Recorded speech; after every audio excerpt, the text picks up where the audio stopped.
Good morning everybody and welcome back to Visit Fylde Coast. What an absolutely beautiful February morning. It's bitterly cold, but I thought we'd start this video right on the edge of the sea because it's not often I see it so near to the edge, so reasonably calm and so beautiful while I've got the place absolutely to myself.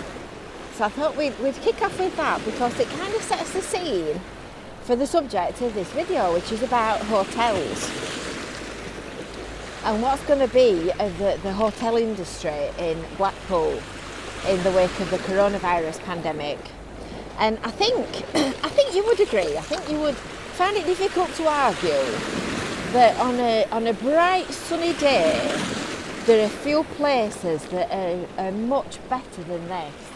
So I thought we'd start down here, and we're going to take a walk up there, up to the seafront. We're at South Shore, as you can tell by the view between South Pier and the tower. And we're going to have a look at all of the closed hotels because clearly at the moment we're still in national lockdown from the coronavirus pandemic. So I've come out this morning to do my work that I can't possibly do from home, and I'm doing that in the quietest place I could think of. So I've come to a very quiet Blackpool promenade, so there's hardly a soul about actually. There's no wonder though, because it's about 11 o'clock I think, and it must still be freezing. It must still be 0 degrees, and I'll turn around now. I've walked up this little slope and show you the view. And it's absolutely beautiful. Can't say any other. Just look at that. Stunning. So, about all these hotels. Well, the reason I'm at South Shore is because you'll know that the St Chad's and the Lyndene hotels have just recently gone into liquidation. Not surprising. And if I were a betting woman, I would guess that a few more are going to follow them because they've been closed for, well, probably quite a lot of a year. And as you can see, the seafront at Blackpool is lined in hotels all the way beyond the pleasure beach at South Shore. They go right down to almost Squires Gate, all the way up to probably Central Pier-ish, near that junction there. And then there's a gap in central Blackpool for all the attractions and all the seafront stuff. And then the hotels start again and travel all the way up to Bespoke. So there are a lot of hotels. So I thought we'd just have a look at them while they're all closed, because this is just such an extraordinary sight that, fingers crossed, once coronavirus is under control, we'll not see it again in our lifetime. Because in Blackpool this morning, as with every other morning since this lockdown began, it's just quiet. There's plenty of traffic and you'll hear the noise of the cars tramming up and down, but the hotels are all empty at the front. You know, the only vehicles that are parked are no doubt the owners, and it's just all shut up, quiet, silent and nothingness, which is just so weird.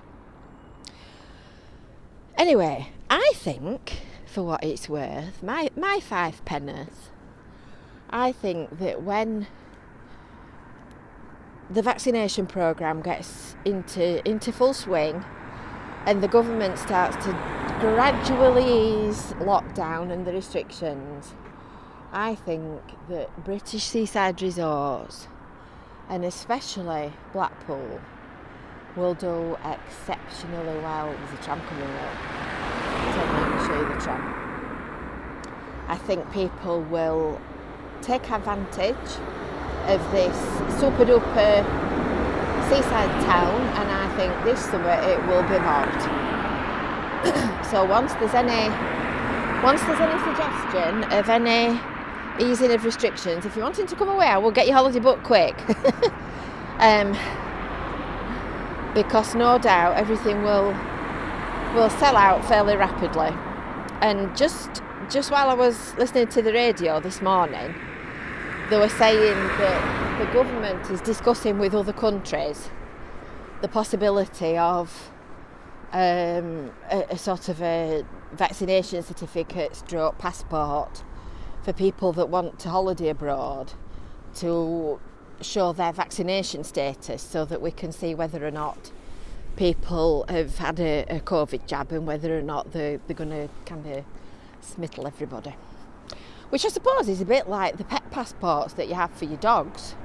If you want to take your dogs and cats on holiday, or if you're moving from country to country, which a lot of people do. So it shouldn't be too difficult, I wouldn't have thought, once it's set up. But just stopping to look at the Royal Carlton, there are just hundreds of hotels. A lot of them are really big ones.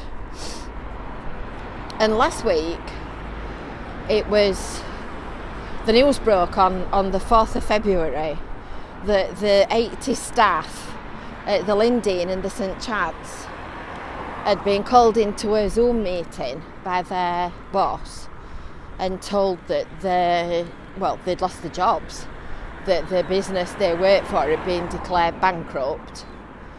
They wouldn't be getting the final pay or the furlough money or whatever. And sadly, they were out of work. And between them, the Lyndene and St Chad's have got 141 rooms in total.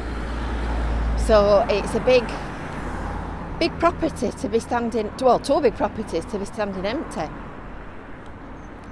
My guess is that somebody will buy it, and I don't think it will stop empty forever, but it's nonetheless, it's not quite like buying a little terraced house, is it? So the landlord that owns the buildings is a company called Fragrance, and they're Singaporean. So they own the actual buildings, the actual assets.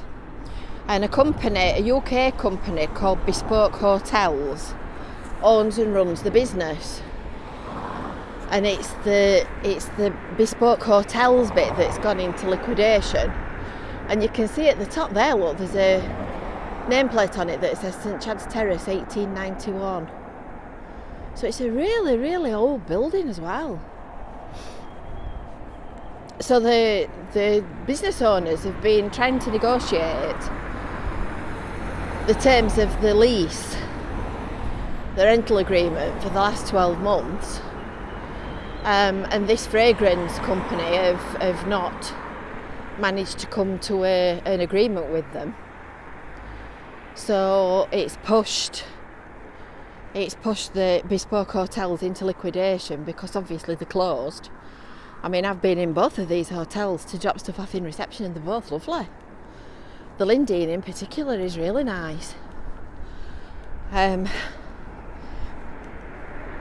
So they've both been well-trading, popular, busy hotels, and both gone out of business. They're part of a wider group called the Bespoke Hotels Goldie, and that's still trading. So we shall have to see what the next instalment is in the saga of the Lyndene Hotel. Let's hope that some good news comes out of the end of it. But I really think that staycations and Blackpool holidays will have a huge resurgence this year once we get to the point that we can all go out again and actually enjoy this beautiful place.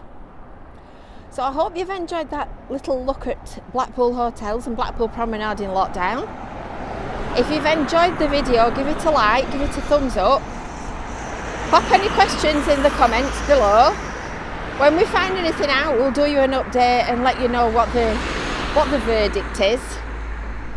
And don't forget to subscribe to Visit Fylde Coast.